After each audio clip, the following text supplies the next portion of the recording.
Hey y'all, it's me, all in good fun, and today I'm talking about economics and grocery prices. This is a lesson called Economics 101, the law of supply and demand. Hopefully I'm going to save some of y'all $70,000 or $80,000 worth of student loan debt so you don't have to go to graduate school to learn this stuff. I'm going to make it real simple. So a lot of people across the United States are really concerned about grocery prices. They want to know why groceries cost so much.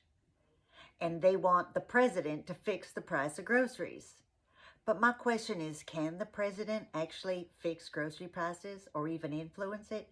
But the better question is, where does pricing come from? Who controls the cost of goods?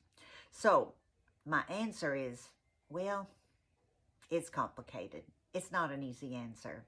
There's a lot of factors that influence the cost of operations of a company, the cost of goods, labor cost, distribution, warehousing, energy prices, gas prices, all of it, legal costs, marketing costs, and competition. And finally, the law of supply and demand. And that's what I'm going to talk about today. I'm going to focus on supply and demand because that's a pretty easy one for us to grasp.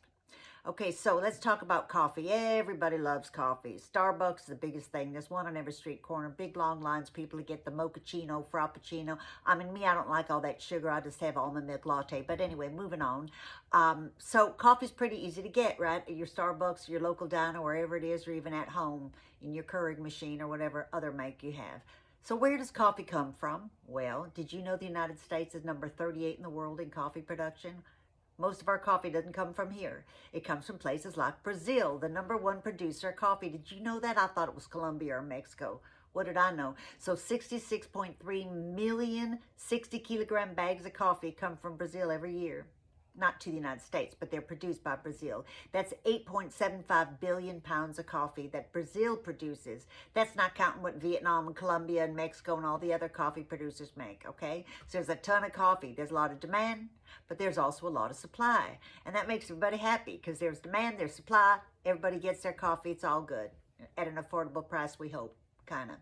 Anyway, what if the amount of coffee, the supply, exceeds the demand? What if everybody like this pretty woman here starts drinking water instead of coffee? Well, suddenly there's excess supply, and the manufacturer's going to have to store the extra coffee in a warehouse, and they're going to have to pay to store it.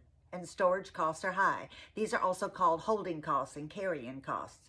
So producers don't like to spend that money. So what they're going to do is try to unload the product, sell it cheap, sell it at their cost, or maybe even at a loss to get it out of the warehouse, so they can produce more and keep on selling.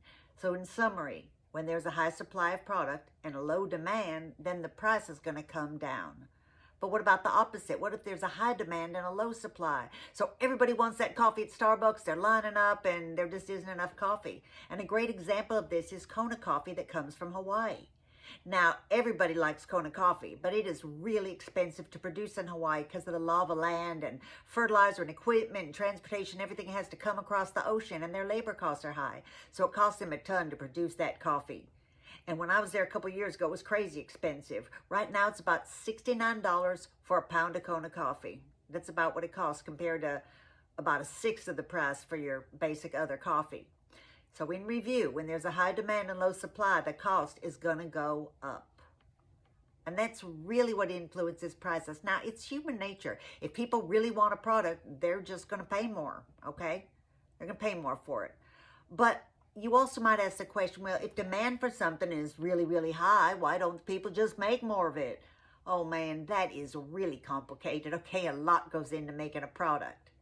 So there's labor costs, weather conditions, availability of goods, illness, COVID pandemic, knowing how to do it, regulatory environment, all that stuff. So prices are based on numerous factors and conditions. But supply and demand, that's the easiest ones for us to grasp. They're the most obvious. So that's where I'm going to stop here, and you have to come back for more lessons on some of that other stuff. So have a great day, y'all. I'm all in good fun.